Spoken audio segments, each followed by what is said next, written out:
See you in about 5 minutes.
Grab your popcorn and snacks. Find a comfy spot, take a seat or lie down, and let me transport you to a place of fantasy, ghost stories, ancient legends, odd creatures, alien encounters, and other magical topics. You may even decide to join the conversation.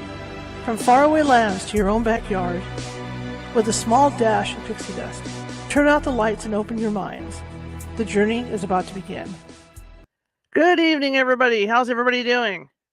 I hope you're doing well. Let me push my buttons here. My name is Charlotte. I'm going to be your host for the next hour, and I think we got a great show lined up for you tonight. I had a little misstep on the beginning intro logo. It happens. It happens. But anyhow, Kim Dennis is with us, and I heard her on another show, and she was terrific. We do a lot of psychics on the show, and they're all very good. They're all very good. But Kim, will give you a little bit more insight about what happens to your loved ones after they pass, and that's what she does. She talks with people and helps them to relax in their own life because it can affect. If you're worried about your loved one after they pass, it can affect the life you're living right now. So that's what she does, and she's been doing it for years, and she's very good at it. So she's going to be on a couple minutes. It's going to be a phone, just FYI. It's going to be a phone-in interview, so I'm going to run graphics up here, mostly, so you can see what she looks like, and she's got a nice book out about it and all that good stuff. If you're watching from Facebook, please hit that follow button. If you're watching from YouTube, there's a little ghost in the bottom right-hand corner. Click on that, and that'll subscribe you to our videos, and we have more than 450 videos over there. And there's a little bit of something for everybody because we don't always focus on the paranormal here. Okay, we focus on other topics as well. I'm a journalist by trade, so I like to kind of change it up a lot. I hate things hanging on me. That's why I'm moving like this. But yeah, and if you're watching, if you watch Care YouTube, the main thing is that if you're watching from YouTube, go ahead and click on that subscribe button. Okay, because yeah, there's all kinds of stuff over there. Like I said, probably something you'll like. Maybe not. I don't know. I don't know. Anyway, I want to thank you all for coming tonight, and I'm going to give her a call in a minute here. Rules are, if you have comments, go ahead and comment. Make sure it stays on the up and up. I will not tolerate anything negative. All right, I won't tolerate trolls. So, yeah, and I may not get to your comment right away as I do not have a producer here tonight, so I'm the only one doing this, so I'm the one that's going to be reading your comments and stuff. But it shouldn't be that hard because, like I said, it is a phone interview, so I won't be on camera that much. You won't have to look at me that much tonight, okay? But I'm also the owner of the California Haunts Paranormal Investigation Team based out of Sacramento, California. We are 45 strong up and down the state, which means we can get to you no matter where you're at in the state of California, okay? We're in almost every county, and we're a very good team. And I'm not saying that just to say that. I'm just saying that because we've been doing this for almost 25 years, and so we know our stuff. So if you want a real ghost investigation, or not a bunch of kids coming out or something, get a hold of me. And you can find us. You can find me on Facebook through my name. You can look up California Haunts, get us on Facebook, or even go to the radio website at californiahauntsradio.com. Okay, that's another good way to find us. All right, I'm going to call Kim right now and get this show on the road. So here we go. Dialing. I always say this every time I do this. I want dialing music. All right. She's waiting for us. There we go. Hello, Kim speaking. Hi, this is Charlotte with California Haunts Radio. Hi, Charlotte. How are you? Hello? Hello, how are you? I'm good. How are you? I'm good. It's good to hear you. Very well. Tell me about you. I've got a nice crowd that came in to watch the show tonight, and they want to know all about you. Do they? Well, I am a medium, which most people, I guess, know what that is. I channel with loved ones who are crossed over. And I also give you insight into your life as well, too. And a lot of people come because their life isn't moving in the direction that they would like it to. So I help them with that as well, too. And a lot of people have questions about spirituality, like I said, how to make a life better for yourself, and then general questions like, spirit, what is your spirit guide? Are there angels? When do I know that they're around? When do I know that my loved ones are close by? So I can answer a whole range of questions. But most people come because I'm able to connect them with their loved ones who are crossed over, which really, really helps with grief, right? It really helps. It just, obviously can't bring anybody back. But I kind of narrow that gap. And I always say I kind of bring heaven down to earth. So you can sort of feel them around and sort of get a natural sense of building a different sort of connection with your loved ones once they cross over. Because I don't think you really die. I think we just change form. We do. And just because you can't see something doesn't mean that they're not there. And I kind of, a lot of people kind of miss the little messages are subtle. Even, you can pick up on your loved ones yourself, right? But lots of times we miss those little signs and signals that they're giving us. They don't come in the form of a large church choir or whatever. Messages are subtle. Mm-hmm. So I kind of help them. I kind of help them with that as well too, and it just kind of lessens the grief or the loss a little bit. They don't feel quite as gone. When you see the loved ones or contact the loved ones, do you see them in a physical form, or do you see it, or how do you see them actually? So for the most part, I see them, feel them, and hear them. But for the most part, I'd say for a term clairaudient, I hear them. So everything is vibrational, right? Everything's a vibe. So I just tap into a higher vibration, kind of like the way animals do, I think, a little bit as well too. But I do see them and I do feel them very much as well too. But to answer your question, when I do get a sense of them, they always come in a form that you're going to recognize. Okay. Right. So are they in physical form? Absolutely not. But they might describe what they look like, how old they were, stuff like that. So, or they were a baby, or they came and went really quick. That way, you know that it's them. But obviously they're not in physical form anymore. But they always come in the form that you're going to recognize. Do they remember? So, but for the most part, right. I tap into a higher vibration, and they talk to me. So the medium is the person in the middle, right? Right, so, right. Yeah, and I do my best to interpret what they're trying to tell their loved. Right.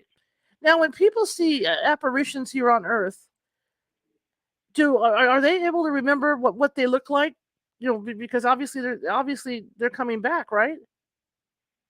You mean when I get a visit from like your grandmother or something? Well, yeah, like or if I get a visit from my grandmother and I can see her full body. Yeah, you do. Like that is, and she may look transparent or whatever. She's not in physical form, right? So apparition or whatever. She's coming in a form that you're going to recognize. Like the soul really does not have a form, but it always does feel like it's young, like you're in the prime of your life, like you're in your 20s. And to back that up, that's why as a person gets older, they always say, oh, I feel like the same young person on the inside. Yeah, that's the real you. That's your soul. You'd never hear a 20-year-old saying that, right? Because it feels the same. But as you get older, it almost feels like what it is, like you're occupying a space. Yes, and the whole purpose of coming here is to learn. That's not a new concept, right? Right. It's like Earth is a big school. We're all taking different classes. We're all learning different lessons, right? There are no mistakes in life, only lessons, but lessons are repeated till you get them. Some people are slow learners, and learning never ends. Once you get one, another one's going to come. And that said, when you've come here to learn and learned everything that your soul can this time around, you're called home. That's when you go back to where we came from. And that's why it's different for everybody, and we don't all pass at the same age. Okay. Why, babies or young people only need a certain amount of time here. I don't know. I don't know why some people are in nursing homes at 97, like so ready to go. But it all comes down to, I think at the end of the day, what our soul comes here to learn. And once you've learned everything this time around, you go back to where you came from. And when you do cross over, you reconnect with everybody who came before you. Your loved ones, the obvious ones, parents or grandparents or whatever, and the not so obvious ones as well too. Maybe you had a great teacher, coach, neighbor, friends for sure. Yeah, so they're not that they're not that far away. But the soul always feels young. But they're gonna come in a form that you recognize, otherwise you wouldn't really know. Right. Right, that makes sense. Yeah. The other question People aren't old. Okay. Babies aren't babies. Okay. The other question I have along that line is, who comes for you? I mean, I was with my mom right up to the very end, and my dad, and I noticed that he kept looking in the corner of the room like someone was over there. And yes. So what happens is, sure. So if you pass quickly, like a car accident or a heart attack, you don't have to think about it here or there. But when you're passing slowly, the veil between this world and that world starts to thin out. And most of us, most of the time, there's no 100%. Most of the time, our mothers come for us, right? They do, and it makes sense to me. They bring us into this world. They come and help us out, right? And plus, if your mom comes and puts her hand out and comes for you, you can go with her. You're only going to go to a good place. That said, when you're passing slowly, like cancer or anything slowly, the veil between this world and that world starts to thin out. So lots of times you'll see them reaching or looking, and you can even tell that they're looking past you, or maybe seeing something that you're not, or they may have conversation, or even if they're more even, they may even say, I've been seeing my grandma sitting over in that chair for the last few days or whatever, because most of us believe this isn't it. I Right. want to say, whether you believe in what I do or you're religious or not, whatever. Most people believe this isn't it, that we go somewhere else. But when you've passed quickly, you don't have to think about it. But when you're passing slowly, that's why it starts to thin out. You start maybe hearing music. You might start seeing loved ones who went before. You may see Jesus, whatever, angels, whatever. And your memory starts to come back. Mm-hmm. And it makes it easier if you're like, okay, all right, there is some place to go. So, because, if your bag's packed and ready to go, it just makes it easier to cross over. So, absolutely, if your dad was looking off from the corner and it felt like he was seeing something you weren't, he was. The opposite, too. You know what? Kids 3 and under see them all the time. They're so fresh from the other side, whereas your dad's like getting ready to go back. Right. Right? Kids 3 and under see them all the time. They don't know they're not supposed to see those people. And if you get an early talker in a child, they can blurt something out. Mm-hmm. That they very matter of fact, not scared. They're sort of the best indicators of what it's like on the other side. And I think, I don't know for sure, but I think it's because they're so fresh from the other side. Somewhere around 4, when they become more aware, it tends to fade. But toddlers will point or wave or be drawn to a picture of somebody who's been gone, and they seem to know who they are. Yeah, so sort of the same thing. They're just coming in, and when somebody's slowly going over to the other side, and I think it's a comfort thing. Your dad probably didn't seem scared, right? No, he was real calm about it. I mean, he he was real calm. Yeah, I know that. Yeah, was just real calm, because that's how heaven feels, and that's how it feels, and it just helps to let go and go to where you need to go. Now, I know my mother. I think everybody goes exactly when they're supposed to. It doesn't mean it's the right time for you to lose people. Right. But if they had to go, we want it to be right for them. And this is where I kind of help people sort out their feelings. It's like, well, I want him to, I feel bad because I want him to be, not struggling anymore. Mm-hmm. Yeah, it's okay. Everybody goes when they're supposed to. And if they had to go, when they went, you want it to be right for them. But it doesn't mean it's the right time for you to lose these people. And you can have both of those feelings. Mm-hmm. And that's what it's all about, is healing and grief, and any sort of healing is sorting out your feelings. And I do help people with that, because they wrestle with, trying to be at peace where they were, but it doesn't mean that you're okay with losing them. Right. Right. Yeah. So let me ask you this. I remember somebody was taking care of my mother one night. I was out working, and they heard my mother yell out, "I'm not ready, leave me alone." So this was after your mom crossed over, is that what you're asking? No, this is before she crossed over. Oh, before. About a month before, yeah. She heard her yell out, "I'm not ready yet, leave me alone." Yeah, well, you know what? Whether there's your personality as a person. She was probably making a connection. She could see that. I don't know. She's probably spicy, feisty. But you know what? But at the end of the day, this is just my belief this is just what I believe. Like, you're conceived, mm-hmm. Everything in divine order, conceived, born, and crossed over exactly when it's right for your soul. Is it right for you as your personality or whatever? No mom at 32 wants to pass away from something and leave her kids behind. Right. But you know what? Spiritually, I just believe that's what she came here to do. Sure. The same thing, like, she had learned everything that she came to do this time around. And I don't think anybody's on their last life either. Right. I think there's many lives behind us, and I think there's many lives still in front of us. And I think some people have had more lives than others. Hence the term old soul. Right.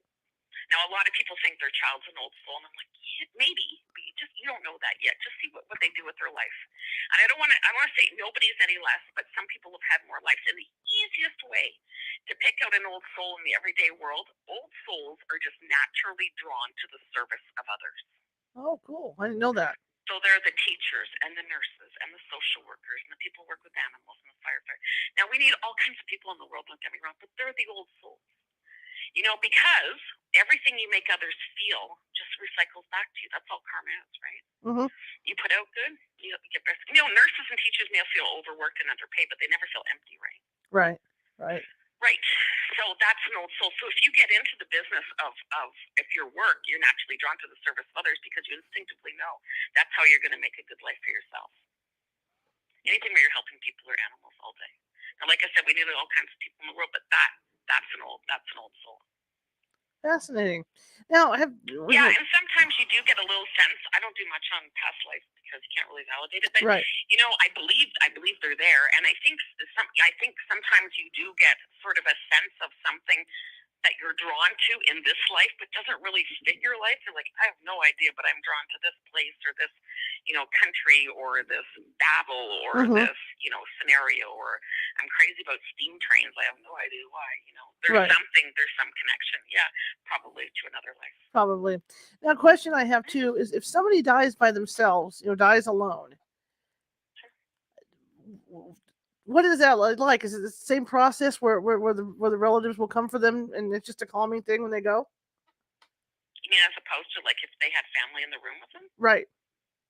Oh yeah, no, I don't think that makes a difference. Okay. Okay. No, I don't. No, I don't think that like on a spiritual level, I don't think so. Whether you're there with your mom or your dad or you're not, I think the same people are going to come from them for them, and they're going to connect with the same people on the other side. Okay. It's funny. I had a client ask me about that today. Sometimes the people pass the way they want to. It may not. Maybe if your dad passed, I don't know if he was, but if he was alone, you think, gee, I wanted to be there, or whatever. Sometimes it's hard for them to leave with their loved ones there. It's hard for them to leave. They love them so much. Right. So sometimes you can be with them sort of on, and you step out for a brief moment, and you come back, and mom's crossed over. Don't. A lot of people are hard on themselves. Oh, I missed it. I shouldn't have left, or whatever. They waited for you to go. Mm-hmm. And as soon as you did, they slipped out. It was easier for them. Oh, that's interesting too. I never So thought no about guilt, that. especially a lot of people do that. If you've been with your loved one or whatever, and Right. then that happens, they went on their own terms. And sometimes it's the opposite. You think everybody's there, and you think, I don't know what they're waiting for. They should go. Mm-hmm. Then somebody you don't expect walks in the door, and they're like, and then they slip out. Interesting. And I think in that place too, they kind of have in and out of out of body experiences. Somebody who may seem like they're sedated or in a coma or whatever. So it may seem like they don't know what you're saying to them, but I believe that they do. And I give lots of readings where I'm like, this is what you said, and da da da, and you did this or whatever. So they're more aware, and that's how that they kind of slip in and out of an out of body experience. So they're either going to come through and recover, or they're not, and they're going to slip back home to where their loved ones are. They never worry about anybody who's crossed over, ever. Okay. You got enough to do with grief if you're missing somebody, so process that. And you really need to take the time to process that. And that's where I tried to help people with that, expedite that, and let them know, give them proof, that their loved ones are healthy. Can't take your illness with you. Mm-hmm. Even if it's mental health. Some people for sure, you want to know, physically they get because you don't have your body, but what about mental health? All that stuff gets healed. That's just my experience when they cross over. So even if they take their own life or whatever, I think it's always your choice to leave. Just suicide just seems like more of a choice. And I'm not discrediting that it's, mm-hmm. That it's an awful thing. But I think at the end of the day, we all voluntarily come into this world. We all voluntarily leave. Now, when when you say you don't take your bad health with you, because my mother always told me that you go to the like when you die, you end up going back to the time that you were the healthiest. Well, it's there's lots of ways to say it. Yeah, you're in the prime of your life, like in your 20s. Okay. Like I said, that's why as a person gets older, you always say, oh, I still feel like the same young person on the inside. Right. You're wiser, you've had more life experience, but at the end of the day, you still feel like that same young person. Mm-hmm. That's what the soul always feels like. It does not get old.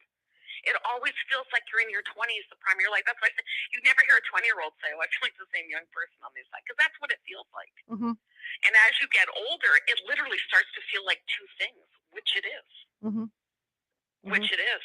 So that's why, like often I will, when I do a reading, I'll see them how they crossed over, but they may also show me if they were quite elderly or they were, couldn't move very well or wheelchair or whatever, that they're not like that anymore.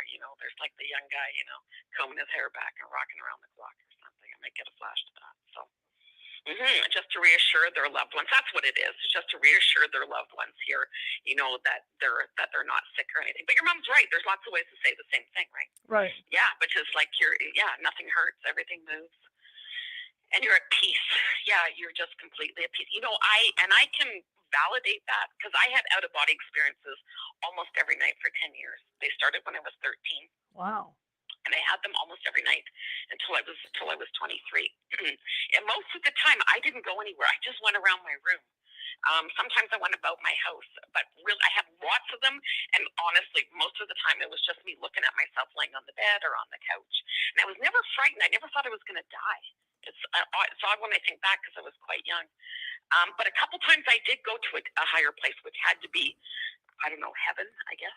It Mm-hmm. had to be. And I'm like, it's unlike anything amazing I've ever felt. So you never, and I'm sure I went there so I could actually say through experience that you never worry about where your loved ones are. Mm-hmm. I mean, there's such a sense of peace and calm and unconditional love and harmony. I could always hear water. It was like I was at the spa or something. I hear babbling brook, but never saw any water. And I was like, you don't. And nobody there was ill. Nobody was sick. And I saw my grandparents there, my dad's parents, and they were lovely people, really good grandparents, but they were in nursing homes for the last 2 years of their life. And when I saw them, they looked like my elderly grandparents, but they weren't sick anymore. And I thought, you know what, you don't. And I saw colors there that don't exist here. Really? I can't recall them, but I know I saw them, and I know the feeling of seeing them. It's really odd, and I can almost go right to that place, and then they cut me off. But I can't recall them. So we survived this, and you don't ever worry about anybody who's crossed over. So you got enough with grief, but don't worry about where they are. Well, that's a question that just came out of the chat room. Was one of our callers asked about somebody that might die from an accidental overdose. Yeah. Do they cross over the same as other people? I mean, being peaceful and all that. I think you cross exactly when you're supposed to, whether it's suicide, whether it's accidental overdose, whether it's cancer, whatever.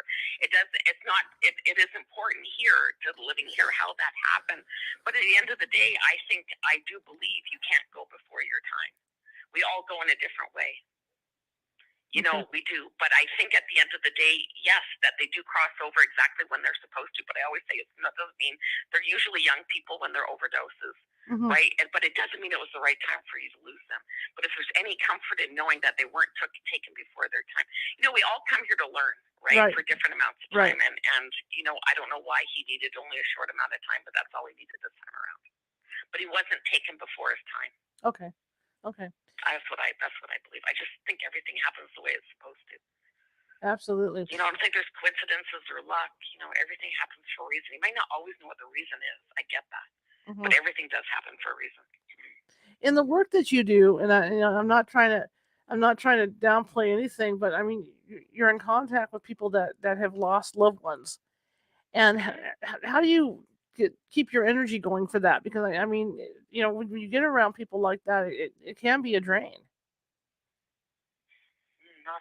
No, I don't know. I get energized through being able to help them. Okay. So I mean, it's being able to. It's like being able to not 100%, but almost everybody who leaves me feels better. Right. So if I'm able to, alleviate their grief, make them feel a little better, tell them something that I have no business knowing, to let them know their loved ones around. Oh, I feel euphoric. That does not. I feel their energy when they come in, but I don't have to take it on. Right. And everybody has a choice that way, but I see what you're saying. Right. The only time I get drained is if I do too much, just like anything else. Sure. But no, this adds to my life, or I wouldn't be able to do it. Absolutely. Like I said, it's like it's in the business of helping others. Nurses and teachers may feel overworked and underpaid, but they don't feel empty, right? Right. So it can be, and it can be sometimes if it touches close to my home, to my own experience or whatever, it can be a little bit. But for the most part, no, it makes me feel great. It energizes me. It makes me feel fantastic. What's it like when a client contacts you? Are you able to connect with them over the phone, and then they come in, or how's that work? I do phone readings. I'm in Canada. I'm in Calgary, Canada. So I certainly can't get to everybody, and everybody can't get to me. Right. So I've been doing radio for a long time, and I had a TV show actually a number of years ago here in Canada. But no, the reason they think, oh well, how can you do it over the phone? Because I'm not actually reading you; I'm channeling the information for you. So I'm not reading your body or anything like that. I'm channeling a loved one or channeling the information. Or the guidance that you need. So I don't actually have to have the person in front of me. So I just have to sort of sit and listen. Okay, that makes a lot of sense. Yeah. Who's like Marge or something, or Marie or something? I don't know. That's your mom or something. My mom's Margaret. Oh, okay, yeah. Okay, that's your mom, is that right? Yeah. And I kind of feel her mom with her as well too. Wow. See that? I don't know. One of them was quite elderly. That might have been your grandmother, actually. Yeah, they all come around when I do my show. What's that? They all like to come around when I do the show. Do they? Yeah, and there's a young man with them as well too. So I don't know if your mom lost a brother or something. That might be my brother. Your brother. Okay, brother coming through. Okay, they're just talking to me. Oh, this is okay. Yeah. But I just feel the two of them together. Your brother looks on the younger side. So. Yeah. So, and if he was a young adult, like not a baby, but a young adult when he passed. Oh, that could be my cousin. Yeah, and that could be my cousin what's then. that? Yeah, might be my cousin. Or it's either my brother went back to when he was young, or it's my cousin. Because my cousin was 22. Yeah, and it just feels like, okay, 22 years old just feels like passed quickly. Might both be here. Yeah, that's cool. That's really cool. Did somebody have an accident? Was it trauma passing? Yeah, my cousin did. Your cousin did, yes. Okay. It wasn't an accident. I thought it was your mom's brother. It's your brother. Okay, and your cousin who had an accident. My cousin had my cousin going fast and being careless. It was a suicide. But anyways, anyways, I just kind of popped in. Anybody Ray? Roy? I don't know anybody with Raymond and Roy. Could be distant relative. I don't know. But anyways, yes, I just kind of picked up on your mom, and it feels like your brother, and it feels like your cousin. Yeah. Oh, and your grandma too. And my grandma. Oh yeah. They like to come around when I do the show. It's the grandma that was really quite elderly. So. Yes. Yeah. But, yeah. Okay. Yeah. So yeah. Sometimes my dad comes around too when I do these shows, so it's kind of cool. They kind of like to watch over my shoulder. Yeah, you know what? You don't. I don't want to talk myself out of a job, but you know what? You can pick up on your loved ones, right? Right. You can, and it's going to happen. You're going to be more aware of their presence when you're alone and quiet with yourself. Right? That's how you get insight into yourself as well too. It's when you're alone with yourself. When you don't have to be still if you're going for a walk, if you're driving, you're kind of in the kitchen, anything where you're kind of alone with yourself. And all of a sudden, if you get the most common way our loved ones let us know that they're there is a reoccurring thought. Like, gee, why am I thinking about my mom all morning? Or you get a flash of some memory. Obviously from the past, as memories are, and you think, gee, where did that come from? Look who it's attached to. If it's your dad, your mom, your grandma, whatever, it's them giving you a nudge and letting you know that they're there. Yeah, absolutely. And sometimes there's there's signs that are more specific. My dad does this. I'll be thinking about him. I'll start the car and there's Johnny Cash, right?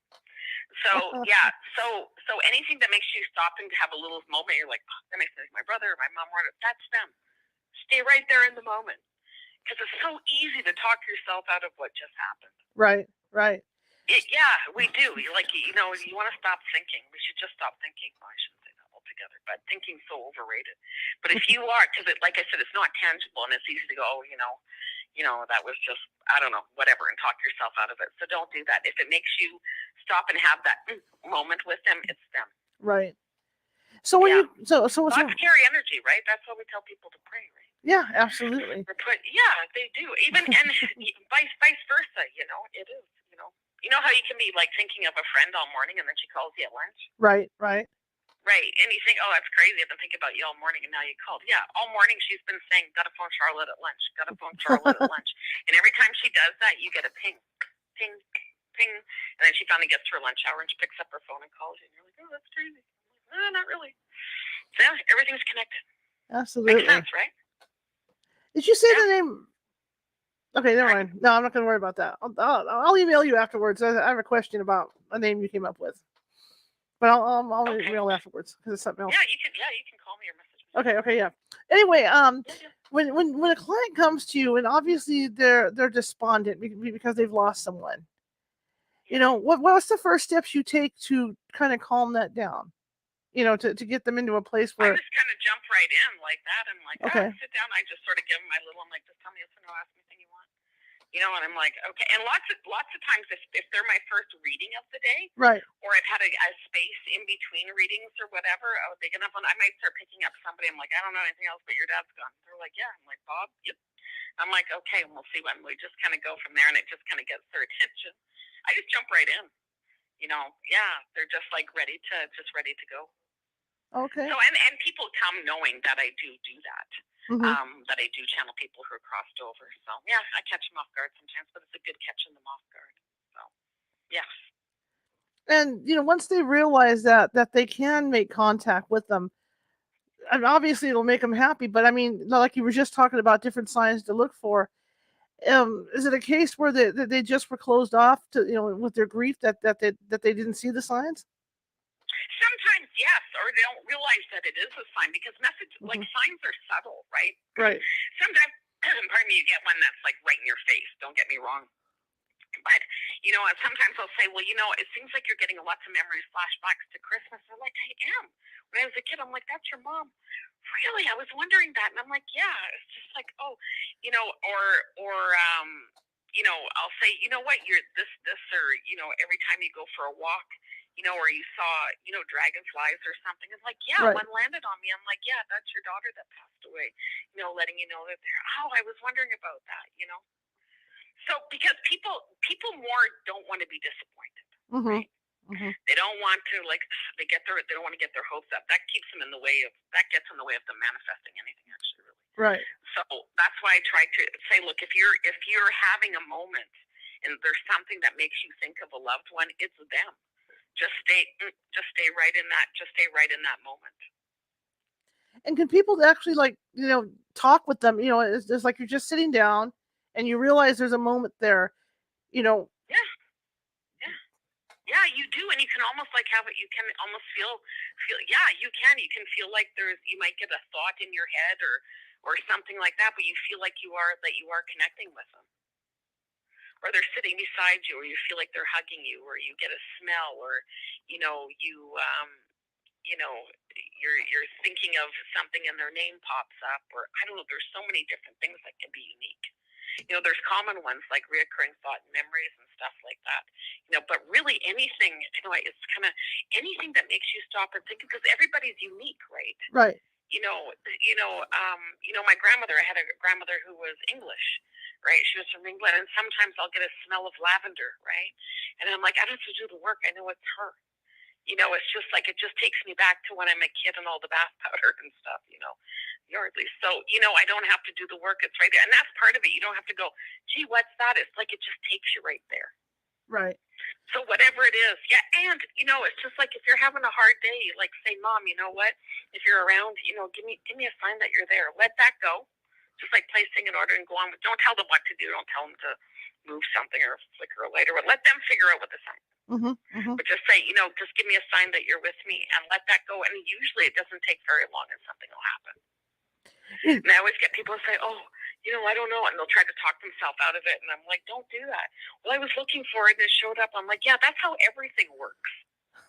Whether it's your loved one or you're trying to manifest anything. Ask for what you want. But like I said, you're going to be more aware of them when you're alone and quiet with yourself. Right. Right. Is there a time? Yeah, is there a time of transition for them once they do pass on? Not that I'm aware of. Okay. You mean before you can reach out to them? Yes, before you can reach out. Oh no, you know what? Actually, no. I've got a couple quick. I don't know what stories. Like I've picked up on somebody less than an hour after they passed. Wow. Okay. Yeah, I don't know if you want to hear the story. Yeah, go ahead. We have time. Go ahead. Yeah. So I had a good friend of mine. She was from Sweden. She was an elderly lady. She's since passed over. Her name was Birgit, and she lived here in Canada, in Calgary, and her sister lived in Sweden. And I knew her sister had been ill for quite a while with a certain illness, but it had been ongoing. Anyways, I'm coming home at 9:30 at night, driving home, and I'm thinking about Birgit, and I'm thinking about her sister Ula, and I'm like, gee, you know what? I think Ula might be getting ready to cross over. So I phone her from my car, Birgit. I said, Birgit, have you heard from Sweden? And she goes, yes. And I said, I don't get a good feeling with Ula. She said, no, Ula's dying. Ula's passing away. And I said, okay. I said, okay. Well, I said I was getting that. And I said, look, it's 9:30. I'm going home. I'll be up till about midnight. If you need me, before you'll call me. So anyway, blah, blah, blah. She phones me at 11:45. And she said, I just heard Ula passed away. I said, oh, I'm sorry, Birgit. And I'm like, I paused for a minute, and I'm like, she says to tell you, your sister says to tell you that she's in the backyard with Anna eating pears. And she started crying. She goes, our grandmother's name was Anna, and she had a pear orchard in her backyard. I'm like, bingo. Wow. And that was, and it was just like, that was just it. She made it. She's with loved ones. And that was less than an hour after she passed. That's incredible. Yeah. Yeah. So it's just like, it was, yeah. And I didn't know what Birgit's grandma's name was or anything like that, or she had a pear orchard. Right. But it was just sort of a reassurance. So they're not huge, but I have made a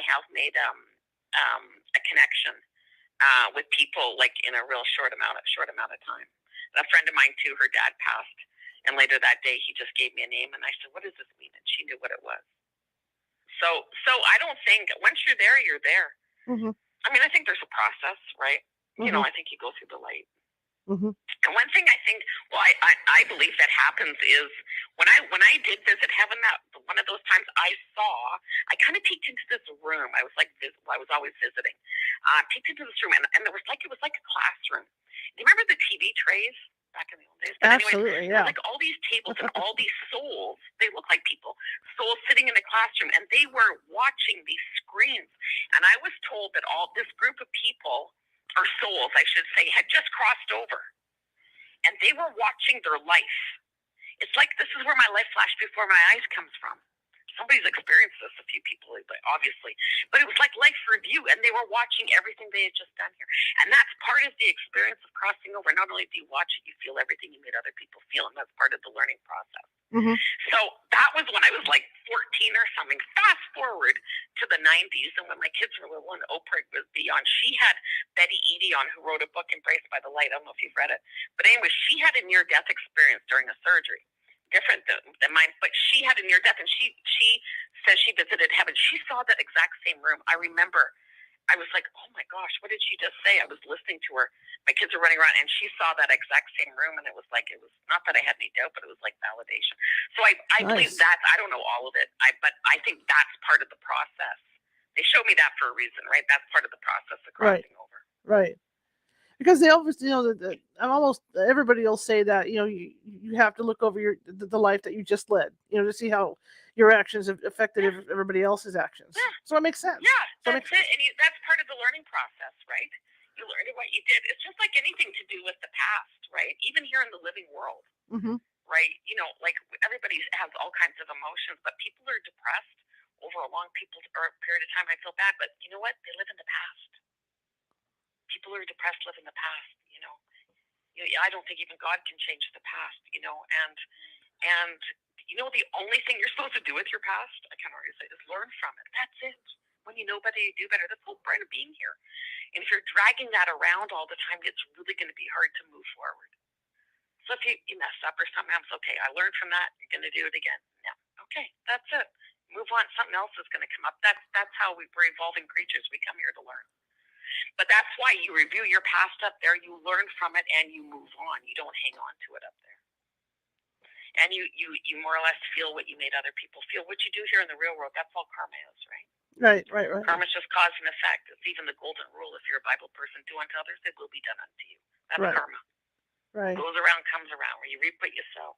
My grandmother's statement was, God repays debts, right? All saying the same thing. Mm-hmm. Mm-hmm. Mm-hmm. I know you have your soul and you have your personality. Mm-hmm. I know as a ghost hunter, these going through the deaths that I have gone through, it kind of went easier for me in a lot of ways because, I work with mediums like yourself, and so I kind of knew what was going on. You know what I mean? The process, and like they're not gone. They're just somewhere else. They're not. No, they're just somewhere else. Their physical body, but the real them, that person I was talking about, the person right. you have, the inner dialogue with, the person that is your compass, your guide, your navigator, right. the person that's the real you. That's your soul. That is always you. That is eternal. It doesn't age. It isn't. That's the real you, and that's where all the answers about you are inside you. They're nowhere else. Right. And if you can't feel them, hear them, it's because you're thinking too much. Mm-hmm. And thinking is so much louder, right? As we know, it's like all that mind chatter, the noise of the world will drown out that inner voice if you let it. That's why when a person is really, really upset about something, they're like, I don't know what to do. I don't know what to do. I'm like, you actually do. You just can't hear it. I mean, and you always hear this, like, calm down, settle down. Okay. Oh, and as soon as you kind of get to a place where you do or get distracted, boom, there's the answer. It was always there. Right. You just couldn't get to it. Because, like I said, thinking is so much louder than feeling. Mm-hmm. So I think we make so much work for ourselves, like our soul or whatever is always talking. Your life is always talking to you. And if you can't hear it or hear the solution or the guidance or whatever it is, because you're thinking too much. Do you get clients that think, like you say, when we get on the subject of thinking too much? Because I'll teach, sometimes I'll teach a psychic development class 1 where I teach meditation techniques to get them, to get people to slow down their thinking, Yeah. to get them in that right Yeah. state. Do you get clients that it takes them a while to get to that point, to where they can actually open up enough to accept what's going on? Like what I'm doing for them, or Yeah, like what you're doing no, for them. well, most people are open, or else they don't bother coming, right? Okay, yeah. So they're open to a certain degree, and that's all I really need.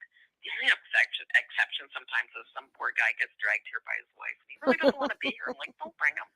I'm not for everybody. I get that, right? Right. So, but for the most part, people who come are open to it, and whether it doesn't matter where they are, I just boom. It doesn't inhibit me unless somebody is really, there is a certain attitude every once in a while, but most people won't, aren't going to pay $200 to come and get a reading just to be disappointed or something, or to prove me wrong, or to be rude or whatever. So it kind of filters the people out that way. But no, and their grief or their whatever feeling, that doesn't get in the way at all of my raise. I'm like, hey, sit down. I'm going to help you with this. Now, going along that line with the husband that gets drug in, that's not into it. I mean, during the readings, obviously they're going to hear the stuff you're coming up with. So, I mean, do they tend to leave believers afterwards? Oh yeah, almost. I don't know. Nothing's absolute, but they do. Yeah, they do. They do. I mean, I have more women, right? And women Right. talk. They're always my best advertising, and that they'll always go and tell like 5 of their friends or something like that. But no, like I said, most people, almost everybody who comes is open to it, right? Mm-hmm. They may be a little skeptical. That's fine. I would be too. You do like whatever, but I have quite a reputation in Canada and stuff. So, Mm-hmm. but like I said, you got to have a little bit of an open mind, and people, and two, there is a lot of people, and especially men, who would never ever consider going to a medium, but they've had a loss. They've lost a child. They've lost their son. They've lost their wife, or whatever. So there's, and that makes them maybe step out of their box a little bit, and Right. they're vulnerable, and they come. So I do get people like that who would never, maybe at something that they would ever come and see me, but they've had something happen that is really life changing, and they're willing to try anything to maybe reach out to their loved one or get some help with their grief. Absolutely. And here's another question too, along the lines of grief, because I mean, people. I mean, like you say, that there's different levels of grief with people. There is. There is. Grief just changes over time. It is. And one thing that these are just my opinions and my through experience, grief is not a mental illness. It isn't. It's a crappy part of life for sure, but it's not a mental illness. And I think the worst thing you can do is repress it and not deal with it, just like anything. Like you got to process your grief. Cry it. You get through it. You don't have to go through it alone. Get help with it. That's where I try to help, because that's why I think sometimes if you medicate and try to repress it, you don't get better. It doesn't go away. I always say it's kind of the same thing. It's like grief is being nauseated, right? It's like carrying it around is just like awful. It feels yucky. And talking about it and going through it, it's like throwing up. It's really awful. But how much better do you feel afterwards, right? Right. And I mean, it's a process. It's different for everybody. It depends on who you lost, how you felt about them. Losing somebody so incredibly close to you, the grief is going to last longer. That's, because you did care about them so much. So it is, and you're always going to miss them, but it's okay for it to change over time. And sometimes I help people to give them permission to do that. They think that they're, don't love their loved ones anymore. You're never going to change how you feel about them. They want you to go on with your life. They want you to work through the grief, do it as best you can to heal, so you can go on with your life. I tell this a lot to people who've lost spouses, right? It's like they want you. You're alive. You've got to live. You don't have to rush into anything, but do it when it's right for you. And when it's right for you, it's right for them. It doesn't change how you feel about your husband or your wife, not at all. But but sometimes they feel that if they move on from the grief on some level, that they don't love their child anymore, or their spouse or their mom. Like, that's just not the case at all. So, but they do. They want us to go on with their life. It doesn't change how you feel about them. It's with what I went through was that I was one of these people that didn't sit down and cry right away. I worked my way through the grief. I kept myself occupied, and then later on, there were things like within a year or so afterwards, there were things that triggered me. Because I held it That's in. it. Because so there's lots of ways to block it. Some people do medication. Some people work. They just don't. They just do everything so they avoid it, so they don't go there. Mm-hmm. And I get it, but you know what? It's not going away. It's not going away, and that's it. So that's when things happen, and then it triggers it, and all of a sudden it's like the floodgate open. Right. So that's why it's like people avoid it because it doesn't feel good. I get it, but you're not going to go get better, and it's not going to go away. And in fact, nothing stays the same. Nothing. It either gets better or gets worse. Mm-hmm. So the longer you don't deal with it, the worse it's going to become for you. Mm-hmm. And I just tell people, it's like you don't have to go through stuff alone, but you got to go through it. And whether it's talking, sometimes, sitting with people too who have, I tell this a lot to women who have lost children. Go sit with other women who have lost kids. You help each other through it. You validate each other's feelings. You know what each other is going through. If you feel like you're helping somebody else a little bit with sharing your story, it's helpful to sit with other people who know exactly what you're going through because it's all about getting validation of your feelings. Mm-hmm. It is, yeah. Well, I agree 100%. And I think that there's lots of things that you can do to help get through your grief. You don't have to go through it alone, but you gotta go through it. Yeah. You got to go have somebody sit with you, but you got to go through the pain. And it does, I'm sure it does feel like you're losing your mind sometimes. You're not, but it isn't a mental illness. It's just a lousy part of life.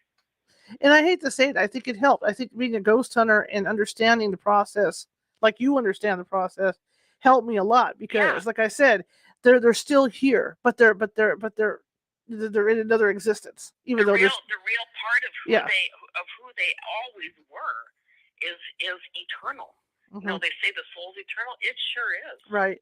Yeah, it is. So like I said, you can't bring anybody back. But if I can make them not feel so gone, that they feel like they still have some part of them that they can to proof that, it helps huge with healing. Huge with healing. I hear that all the time. They still want to believe that their loved ones are still around and that they're not sick anymore. Right. There's no wheelchairs on the other side. Most people get that, but they just want to really be sure. One of the few people I've channeled a handful of famous people because their families or friends have come to see me for a reading. One was Christopher Reeve. Oh, interesting. Superman. Because the first Superman was filmed in Calgary, actually, or the first one he did was in Calgary, and a friend of his came for a reading, and he came through. And I always say it's such great because not only is he Superman, he was in a wheelchair, and boy, he certainly wasn't in the wheelchair anymore. So it's nice that people just, because they often worry about him. Is Dad okay? Is he lost? Or if they lost a baby, is she without a mom? I'm like, she's not a baby anymore. I mean, she comes in that form, but she's a great soul. She is. She's yeah. So you can stop worrying. And if you can stop worrying or worrying about them, you can more focus on your grief and working through that without adding stuff on that you don't need to. Like, are they okay? Oh my gosh, if you only knew. I've never, I can only go by my own experience, of course, but I've never channeled a soul, and I've been doing readings over 20 years. Never one that was in distress or not in a good place or not at peace with where they were. It doesn't mean they want to be from their loved ones, but they're happy. They're happy and know that this is how it was supposed to be for them. There's the other question that came up. Now that you mentioned a good place, are there different places that people go? Pardon me? Like the churches, the religions teach you about heaven and hell and all this. Is there a hell? Is there a place or a purgatory for people? Well, not that I've experienced. I don't know. I'm not that I've experienced. Right. Not that no. Okay. No, not that I've experienced. I'm not. It's funny because I've never experienced it, so I'll say no. Okay. But I do think how everything works, where there's light, there's dark, there's on, there's off, there's good, there's bad. I think that's how it kind of works. But I've never experienced. And part of it may be, if there is like, I can't, because what I do can only add to my life. It can't take away from it. It can't harm me in any way. It's like, I'm not interested, right? I'm just, and maybe it's just my intention. I'm in the business of helping people with this. I'm going to do this, show me what to do, and show me how it can help other people in their life. So maybe I'm just well protected, but I don't even entertain it. Okay. I don't even, but no, I've never even seen an entity or a soul that was in distress or anything like that. Okay. Fair enough. Fair enough. Yeah. So yeah. So you know. You must get a lot of happiness from what you do. I mean, how can you not like feel good about what you do because like you say you are helping people deal with that grief. Well, I do. That's what I mean. It's like old soul. I'm sure that I'm. But I have a great life. It's not because I'm psychic. It's because I help people all day. Right. Right. Right. That's what it is. That's what it's back to. It's like it's because I help people all day. That's what it is.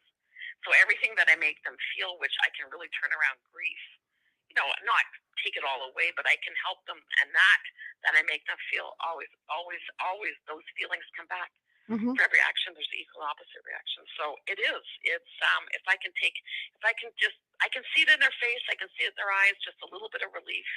A, knowing that their people are okay. Mm-hmm. And B, proof that they're very much around us. I'll talk about things that they did that day or they did that week or, you dropped coat hangers all over the floor today. Oh my God, I did. I'm like, how would I know that? So it's stuff like that, that just, and you can just see, if they're in front of me, obviously not on the phone, but you can see that they just start to change, that they start to change. They really are around them. Like, yeah, they are. That part of you is eternal. It doesn't die. Could you share with us, and I know it's hard because you've done so many of these, but one of the saddest cases that you've done? What is the saddest case? Yeah, or one of them. I mean, you probably. Yeah, there is. I mean, probably children. Because with everybody, none of us are getting out alive. Because there comes a day, comes a time, and I know even when kids pass or young people or whatever, it is their time to go. But it's still, you always think, kids aren't supposed to go before their parents. It just doesn't make sense. But it's how it is sometimes. So those are, I don't know about one in particular, but those are sad ones. Mm-hmm. I get some information. I've got some information on, like, I've done some missing children's and stuff like that. I have some information on a few people, but a few kids that are gone missing and stuff like that. So, I always volunteer my time with that. I never charge that. So, Absolutely. But they are the saddest ones, right? Mm-hmm. Parents that have lost kids for obvious reasons. It's sad when you lose your mom that's in her 80s or 90s, but we all kind of know, we don't think that their life was cut short or they were taken before their time or anything like that. Right. You just kind of, right. And when somebody's young, you think, what the hell's going on? Why did this? So it can be sad. And I was just thinking. And those are the ones, the people that I get the most gratitude out of helping, because those are the ones that are in the most pain, I can understand that. Or that they are, so. But there's lots of, like, they're not all sad ones, I've got lots of, I was getting my teeth cleaned, this was a number of years ago, and it was by a different hygienist, if you have a moment. It was a cute story, and she had never cleaned my teeth before. I didn't know if she knew who I was. But anyways, the whole time it's just her and I in the room. And the whole time I'm thinking there's three of us here. Physically, not spiritually, physically. So I'm like, I know I'm not pregnant. She has to be. So I didn't want to rattle her while she's cleaning my teeth. So you can't talk anyway. So afterwards, I said to her, I said, I don't know if you know what I do. And she goes, yeah, I do. And I said, you're pregnant? She goes, I am. And I said, you're carrying a girl? And she said, oh, I already have a girl. We want to have a boy. I'm like, well, I don't decide this stuff. I just tell you what's going on. And she said, I am. And she did end up having a girl. It was kind of a cute story. That's awesome. So it's not always about that. And I get, like, I will pick up if somebody's going to be a mother soon, or a parent, I should say, if a parent or a grandparent soon. I can pick up on a soul that's shadowing them. Mm-hmm. And shouting means it just feels like they're just ready, because as women, we're the portal that they use to come through, right, to this world. So I will pick up on a child that's maybe shadowing them, like, you're going to be a mom. But anyways, that was kind of a cute story. Is it hard for you? I was going to ask you, with as talented as you are, obviously, is it hard for you to go out in public, like to go to movie theaters and stuff? I mean, no, I'm not picking up stuff all the time. I'm really not. That would take away from my life. Mm-hmm. I do have moments when I'm out. Last year, I think it was like the 22nd or 23rd of December, went to my local grocery store. A woman who works there, I mean, I don't know her personally, but I just see her often because I go to the grocery store all the time. Mm-hmm. Anyways, I was just talking to her, and I just looked at her, and I said, this is Marilyn. And she said, "What'd you say?" I said, "Who's Marilyn?" She goes, "That's my mom. She passed away, I don't know, in the summer." I'm like, "She's here." I said, "Merry Christmas." And she started to cry. I'm like, yeah. And it was just a moment. It was quiet in the grocery store. And I was like, it was nice.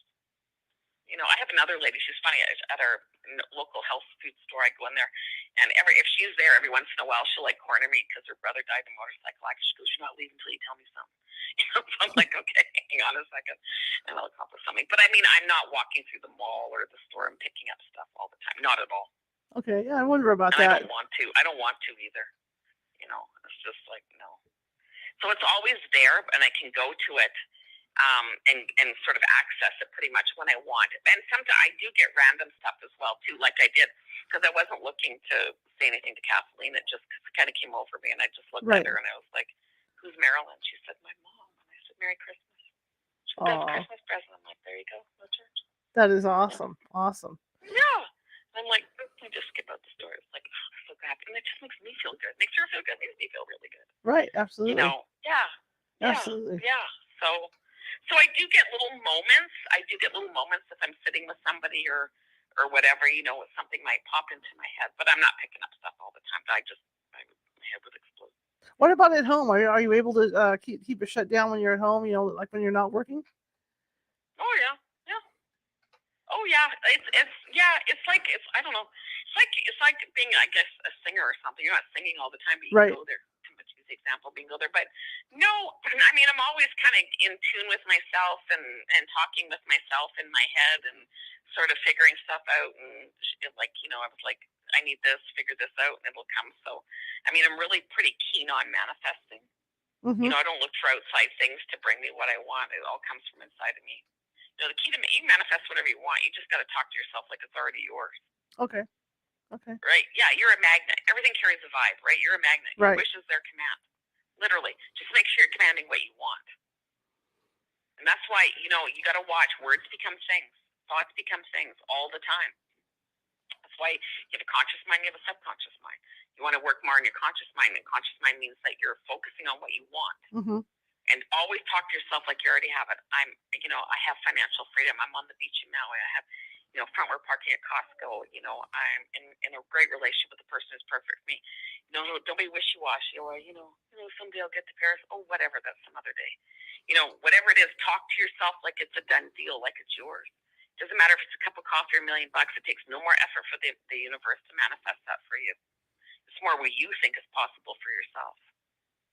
Absolutely. And also know when you're doing it, the universe does not understand a joke. A lot of people do this with work. Oh, at this rate, I'm going to have to work till I'm 80. I'm like, you know what? The universe is always listening. And unless you really want to, don't do that. Because then you're 80 and working. It's like, I knew it. Yeah, you sure did. You made the whole thing happen. Just like you can tell yourself you're retired and you have millions of dollars in the bank. Whatever it is, you're in control. And when what we don't want shows up, people call it fate. Man, it's not fate. It's like you're focusing on what you don't want, and that's what showed up. My dad used to say your that life is a reflection of what you believe is possible. My dad used to have a saying: if you wish hard enough and you hope hard enough, that dream will come true. That will come to be. Yeah, it's kind of the thing. What you put your attention on grows. Right. You know how kids are the best manifestors. They are. They don't even know it. You know what? That's why you always hear kids always end up with stuff they want. They do, because they don't let it go. They focus on it. They always end up with the bike they want. They're on it and on it and on it and focus on it. And they always end up with the stuff they want. And I'm talking about a group of people who have no money and jobs. Right? But they do. But they don't have to worry about life and everything else. That's why they can so focus on right now. They don't care about yesterday or tomorrow. They want the bike now. Right. And even if the parents like, fine, here you go. Well, they got it, didn't they? That's true. And I'm talking about a group of people who have no money and no jobs. So we can learn a lot about manifesting from kids. And that's why you always hear, oh, kids always end up with the crap they want. They sure do. They sure do. Yeah. That's the freedom of not worrying about rent and bills and stuff. Absolutely. Yeah. They're not thinking about tomorrow. They're like so focused on what they want. Yeah. Boy, this hour blew by. That's how you manifest. This hour blew by. I did. Is it an hour already? Yeah, Charlotte? just about 3 more minutes. Yeah, look at that. Wow. We Well, had a thank you. great Well, conversation. thank you so much for having me on. Well, thank you for coming on. I really appreciate it. I'd love to get you on again sometime in the future. I mean, that was fantastic. Yeah. Anytime you want. I'm going to sing in October. I'm going to visit some haunted places in Alberta. Oh, that would be cool. So, that would be totally cool. Yeah, and just see what I pick up for fun. Yeah. That would be totally cool. How can people find you? Yes, I have a website, clairvoyantkim.com, and I'm also on Facebook, Clairvoyant Kim. So they're probably the best ways to find me. And you have a book out, right? I do have a book. Yeah, I just kind of give them away. I don't really. They're not really for sale. I just kind of give them away. But I have a book, What's Above, and it just sort of just talks about a little bit of how I got into this stuff, how it evolved for me, and just some cool stories. I got a whole pile of really interesting stories if you want to do that one night. Hey, we could. All right, we'll talk about that. Maybe closer to Halloween. I'll shoot you an email. That sounds great. Let's do that. Let's plan on it. Okay, perfect. Thanks very much. Okay, Kim, thank you so much, and have a good evening. You too. Okay, bye-bye. Bye-bye. Okay, I learned so much about this stuff. Hang on, I'm coming on. Look at this. I forgot to push the button. Me and my buttons. I learned so much about this stuff. Victoria, we're going to be doing readings, maybe not with Kim, but maybe Nancy Matt's coming up on either this Friday or the following Friday. So if you want to get some readings done. We just didn't have time in an hour to do this with Kim. So if we get her on during October, maybe we'll get her on for 2 hours and she can do some readings for us, okay? The reading she did for me was just out of the blue. I was just a shock, red-faced when that happened. But I mean, she was correct. And there was another name that came up that she said that I'm going to discuss with her, like I said, after the show that happened to come up. But anyway, I want to thank everybody for coming tonight. If you like what you heard, please be sure, if you're listening on Facebook, please be sure to follow. If you're watching from YouTube, please be sure to hit that not hit him, but click on just hit that ghost. Hit that little ghost down. I did it again, didn't I? Phooey. Click on that ghost that's down in the bottom right-hand corner, and that'll subscribe you to our YouTube page, which in turn will subscribe you to all of our videos and the new videos that are coming out, okay? Tomorrow night, be sure to be here, because tomorrow night we're staying kind of in the same vein with readings, but we're going to have Brandon Wainwright on. And Brandon is a police officer who lost his dog. And being a police officer, he didn't believe in any of this psychic stuff or anything like that. But the dog the dog started sending him messages to show that it was still around. So he has written a book called Tyson's Gift about his experiences with the dog. So he's going to be with us to talk about that tomorrow. So anybody that has a pet that's passed away, this is for you. Okay, this is for you to hear. So that'll be tomorrow at 6:30 p.m. Pacific. So I want to thank you all for coming tonight. I see we had a real nice full chat room tonight. And I was trying to read everybody's comments, but like I said, I'm flipping back and forth for, you don't want to see my face for a whole hour while someone's yakking, while someone's talking. So I'd rather put their face up for you to see who it is. Kind of like CNN, right? I'm getting professional here. But I want to thank you all for coming again tonight. If you like the show, share it with 5 people. If you hated the show, share it with 5 of your enemies. We're just trying to get the word out. And then, I mean, if you really hate somebody, you want to punish them, and you hated the show, send it over to them, right? We're good. We're good. Check us out at CaliforniaHauntsRadio.com. Again, my paranormal website is down. I'm redoing it on a different server. So it's going to take me a while to get that bad boy done. It's a huge website, but once it is up, you guys are going to like it. It's going to be more interactive and stuff. And we're going to have a special Psychics Corner where you can write in and ask a question, and our psychics will answer 2 or 3 questions, maybe a day or a week. We'll see how it pans out. But we're working on that right now. I'm working on that with Medium Karen Clark, who's on our team. So yeah. Anyway, again, subscribe to YouTube, subscribe to Facebook, and we got some events coming up in October that I think you guys are going to be interested in. We're working on the plans. I have no details yet, but they should be really fun and interesting, interactive for you guys, and might even do a ghost hunt for you guys, with you guys as well. All right, you see that ticker at the bottom? That's because California Haunts does not take money to do any investigations or anything like that, and I am the one that's sole supporting everything having to do with the team, which means the internet for the radio show, the computers, all the equipment I use for the radio show, all the equipment that the paranormal team uses comes out of my pocket, gas, whatever. and we could use a little help keeping things going. And if you could do that, I'd really appreciate it. PayPal.me@CaliforniaHaunts, or if you're uncomfortable with PayPal, Venmo, and then type in California Haunts. But otherwise, it's all good if you don't. I understand. It's good. I just love doing the show. I love being here. All right. Anyway, I will see you guys tomorrow. Have a nice evening. Bye. Oh, yes. Here's her contact information again. I'm way ahead of myself again. Here we go. Websites, facebook.com/clairvoyant Kim. And the Facebook and the C on clairvoyant is capitalized. And so is the K on Kim. Boy, that was fast. And then the book is What's Above. And she said she gives it away for free, but you can also get it at Amazon.